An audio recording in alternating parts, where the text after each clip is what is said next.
covering the case of Gemma Mcluskie. Gemma was born on the 5th of February 1983 in London. Her parents were Pauline and Anthony Mcluskie. She also had two brothers, Danny and Tony. Sadly, I don't have much more background on Gemma. There is a little bit more which I'll go into after covering sort of the case and the trial and everything, and then I'll go into that a bit more.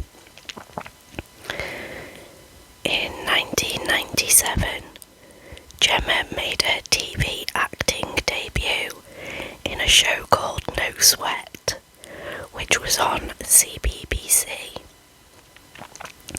She would go on to appear in 40 episodes of Eastenders from 2000 to 2001, and she played a character called Kerry Skinner.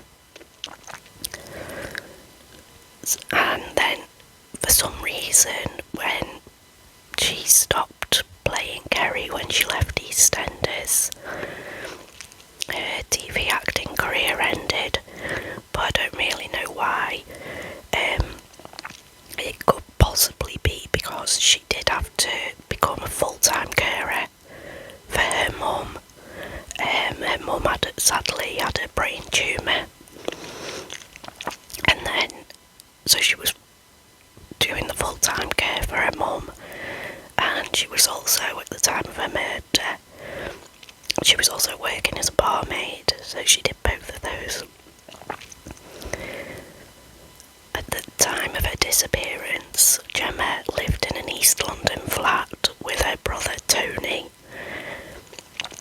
I've also seen that her mum also lived there, but I couldn't confirm, but it would make sense if she needed the full-time care.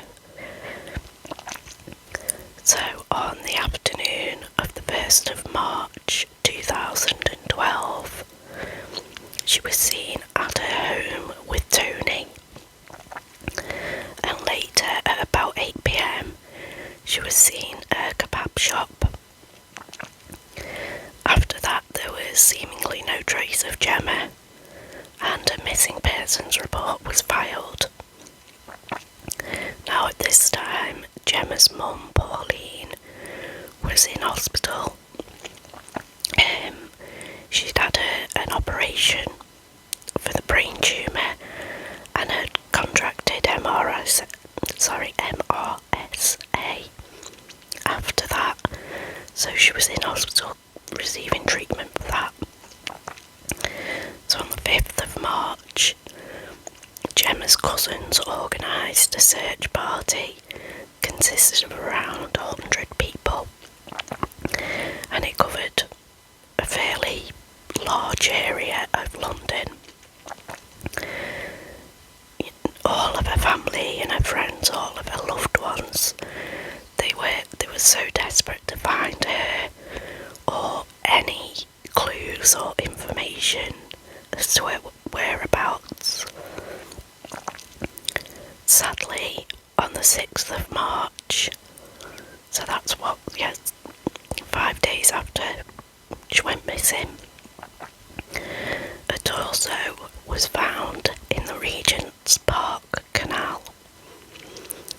Everyone's greatest fears were confirmed when it was formally identified as belonging to Gemma. A few days later, on the 10th of March, 35-year-old Tony, her own brother, was arrested and charged with her murder. The trial was set to start 14th of January 2013. In the September before the trial, police also found Gemma's head on the same stretch of canal as the torso. or so, and I believe they did also at some point find other parts. Gemma was able to be laid to rest on the 30th of November. During the trial, the jury heard how Tony was a very heavy cannabis user. I read somewhere that he was smoking 20 a day, so pretty heavy, and that he and Gemma were known to argue frequently. On the day of her disappearance, it's alleged that they had argued about an overflowing bath. At this point, Gemma told him to leave, but in response, Tony grabbed her wrists and then punched her to the floor. He claims he can't remember anything else after that point, and it was revealed that Gemma's cause of death was blunt force trauma, and that was caused by several blows to the head with a blunt instrument. In an attempt to cover up the horrific murder of his sister, Tony spent hours dismembering Gemma's body. CCTV would capture him carrying a suitcase the next day, and that suitcase contained Gemma's remains. He then disposed of it in the Regent's Park Canal. Tony would admit to manslaughter, but deny murder due to loss of control. However, on 30th of January 2013, he was thankfully found guilty of murder and later sentenced to a minimum of 20 years. So that's the case. That's basically what happened. I've tried to keep out the more gory details, but there wasn't much in the way of details. But anyway, so now I've got some stuff from Gemma's childhood sweetheart, and I'm sorry if I pronounce his name wrong. I think it's pronounced Raif. I'm going to say Raif, I think, but apologies if that's wrong. So this is Gemma's childhood sweetheart. I believe they started dating when they were about 15. And he did an interview, and in this interview with a newspaper, he revealed a bit more about Gemma and Tony's relationship, and just Tony in general and his behaviour. So, he said that Tony had been obsessed with serial killer shows. He was always watching CSI and all those kind of things, which, you know, lots of us love those, but he was seemingly obsessed. And he'd even worked as an apprentice butcher at one stage. And I found this really sad, that 2 weeks before her death, I've forgotten how I said I was going to pronounce it, Raif and Gemma had been discussing getting back together. I think she was about to turn 30, like a few days later,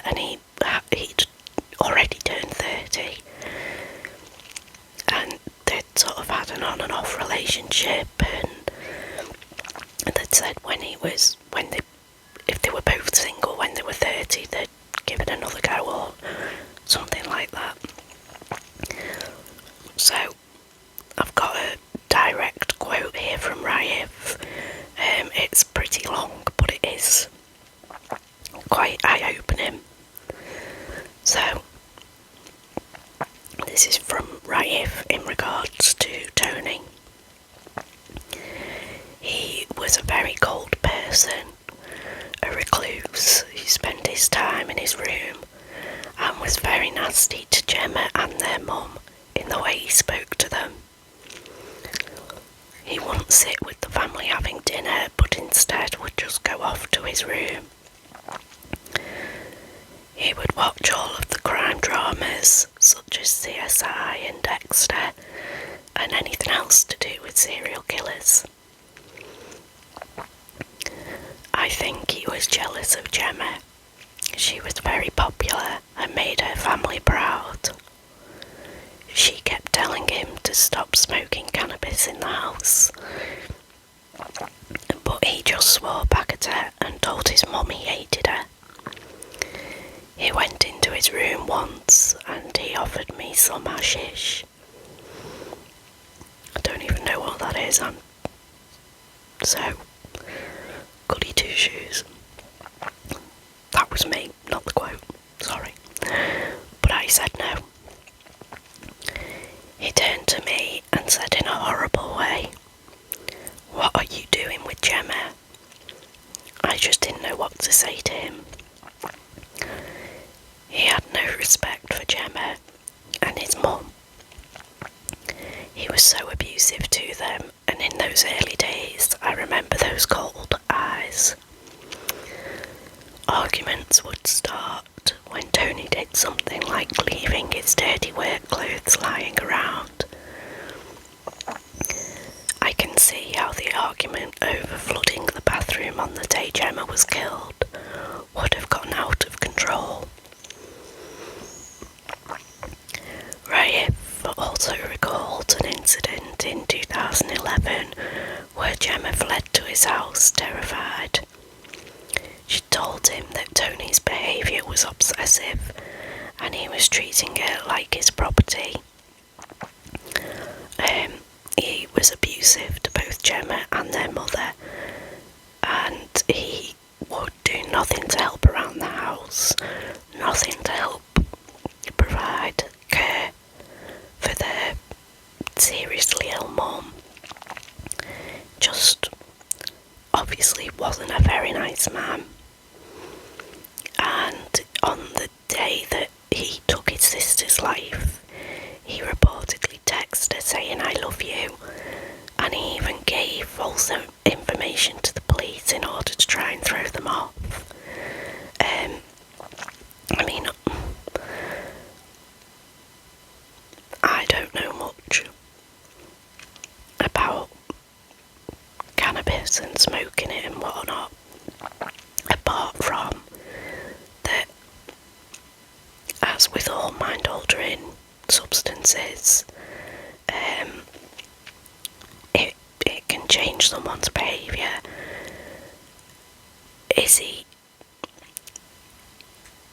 Did this happen because of the level of his use? Like, if he wasn't smoking, or he wasn't smoking that level, would this still have happened? Or was he just an evil man anyway? And yeah, it's a tough one, because I know what addiction does. I know how addiction changes people and behaviours and stuff. Now obviously this is a bit different, this is serious, but it does just make me wonder whether it would have happened if he wasn't such a high level user of cannabis. It's just a really, really sad story, and I just can't imagine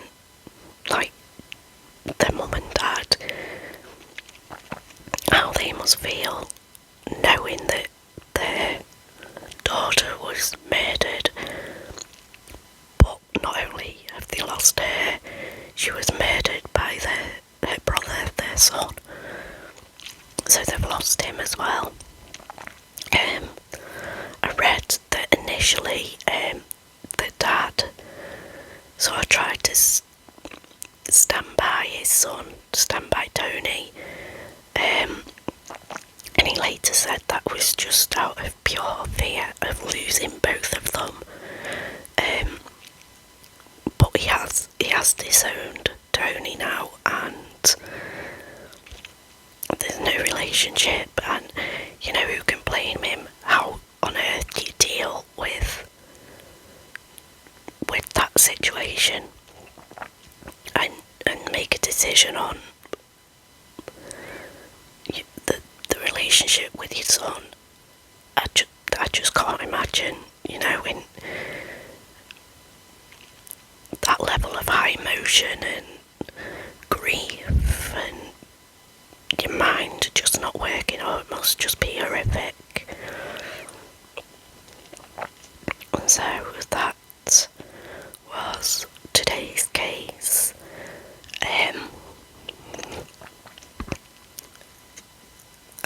As always, if you've got any suggestions or requests for cases or videos, then just let me know. So yeah, I'm sorry if this isn't like flowing the same as it usually would. I've been away on holiday and I've come back and I'm a bit drained and I'm struggling with pain levels, so not entirely with it. So I am sorry that it's not my usual level, but I really needed to get something recorded and uploaded because it's been a few weeks and I don't want to get into the habit of there being a big long gap between videos. So I really, I know I said this last time, but I really do hope now that I'm back on track and can at least get one video out a week, get the one true crime out a week. If I get that out, then hopefully another video which will be like one of the Reddit reading ones. Let's not meet, no sleep, or like, am I the asshole, or those kind of things. That's my plan.